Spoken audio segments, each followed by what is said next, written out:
కుతుస్తావ కష్మళమిధం విషమే సముపస్థితం అనార్యజుష్ట మష్వర్గయ మకీర్తికర మర్జున. ఇక్కడ ఈ శ్లోకంలో అనార్య జుష్టం అనే పదం వాడు. అంటే అనార్య జుష్టం అంటే పామరులు అవలంబించే వెధవ పనులని అర్థం. అదేవిధంగా కష్మలం అంటే మనోవ్యాకులత్వం, నేను చెప్పాలంటే మోహం, లేకపోతే అది మాలిన్యం అని అర్థం. అదేవిధంగా త్వా అంటే నిన్ను అని, అంటే యు అని. కుతః అంటే ఎక్కడి నుండి అని. సమువస్థితం అంటే పొందినది అని. ఇక్కడ శ్రీకృష్ణుడు అర్జునుడు చెప్తున్నాడు, అర్జున, పామరులు అవలంబించేటువంటి విధానాన్ని, స్వర్గ ప్రతిబంధకమైన దానిని, అదేవిధంగా ఆయుష్ను అనవసరంగా తగ్గించేదాన్ని, ఇటువంటి మోహాల్ని నువ్వు ఎక్కడి నుంచి పొందేవి? ఇటువంటి దారులను ఎందుకు ఇలా ఆలోచిస్తున్నావు అనే మాట అర్జునుడు అడుగుతున్నాడు శ్రీకృష్ణ భగవానుడు. కష్మల మిథం అంటే మీకు ఇక్కడ తెలుసుకోవాల్సింది ఏంటంటే, పిరికితనము, శోకము, మనోవ్యాకృతము, ఇవన్నీ కూడా కష్మలం కిందకే వస్తాయి. ఇవన్నీ కూడా మాలిన్యం కిందకే వస్తాయి. అంటే ఇక్కడ శరీరానికి అంటుకున్న మాలిన్యం ఉంటుంది, మనస్సుకు అంటుకున్న మాలిన్యం ఉంటుంది. ఇక్కడ మనస్సుకు అంటుకున్న మాలిన్యాలు ఏంటంటే శోకము, ఏడవటం, మోహము, మోహించడం, రాగద్వేషాలు అంటే సమయ సందర్భాలు లేకుండా ఎలాగంటే అలా మాట్లాడటం, అనవసరంగా మాట్లాడటం, ఇవన్నీ కూడా మనసుకు అంటుకున్నటువంటి మాలిన్యాలే. అదేవిధంగా మన దేహంపై మురికి అంటుకున్నదనుకో, జలంతో శుభ్రం చేసుకుంటాం, దాంట్లో ఎటువంటి సందేహం లేదు.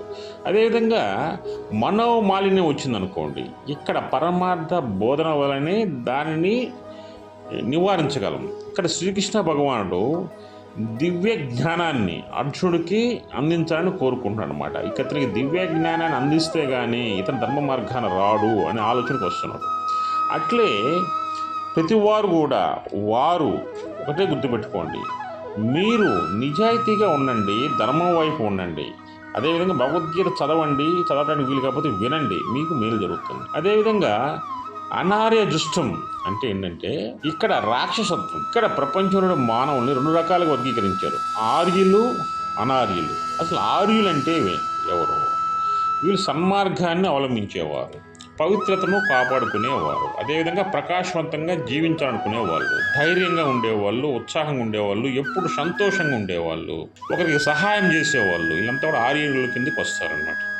అనార్యులు అంటే ఎవరంటే దుర్మార్గము అవలంబించేవారు, అపవిత్రతను పొందేవాళ్ళు, కర్మని తెగదించుకోలేరు, కర్మని అలా కంటి పెట్టుకునేవాళ్ళు, అంధకారంలో ఉండేవాళ్ళు, వాళ్ళు అధైర్యంగా పడేవాళ్ళు, అంటే ఏదైనా పని చేయడానికి ముందు మనం చేయలేంలే అని నిరుత్సాహపడేవాళ్ళు. వీళ్ళు నిరంతరము వాళ్ళు ఏడుపుతోనూ బాధతోనూ ఎంతసేపుడికి ఎదురువాడిని నిందిస్తూ బతికే వాళ్ళని అంతా కూడా అనార్యులు అంటారు. ఎవరైనా సరే గొప్పవాడు ఎప్పుడవుతాడంటే ఎదురువాడిని ఎప్పుడు ఊరికి నిందించకూడదు. వారు ఏమైనా తప్పులు చేస్తే ఇలా తప్పుంది నాయన, ఇలా మార్గం నడవమనేవాడు ఆర్యుడు, మంచివాడు అవుతాడు. అదేవిధంగా అనార్యుడు ఎవడంటే ప్రతిదానికి కోపడి సొల్యూషన్ లేకుండా ఎదురువాడిని ద్వేషిస్తూ జలసితో ఉండేవాడు అనార్యుడు అవుతాడు. అందుకని ప్రతి మనిషి కూడా ఎదురువారు ఏదైనా తప్పు చేసేస్తే పిలిచి మాట్లాడి తప్పు సరి చేసుకోమని చెప్పండి. అలా కాకుండా ప్రతిదానికి వాళ్ళ మీద గొడవపడి విధి చేస్తే ఏమవుతుందంటే వీరి వల్ల అవతలవాడికి నష్టమే కలుగుద్ది. వీళ్ళని అనార్యులు అంటారు. అందువల్ల శ్రీకృష్ణ భగవానుడు ఏం చెప్తున్నాడంటే, ఎవరైనా సరే ఎవరు కూడా శోకంలో ఉండవద్దు, సంతోషంగా ఉండండి, ధైర్యంగా ఉండండి. సమస్యకి ప్రపంచంలో ప్రతి సమస్య పరిష్కారం ఉంటుంది.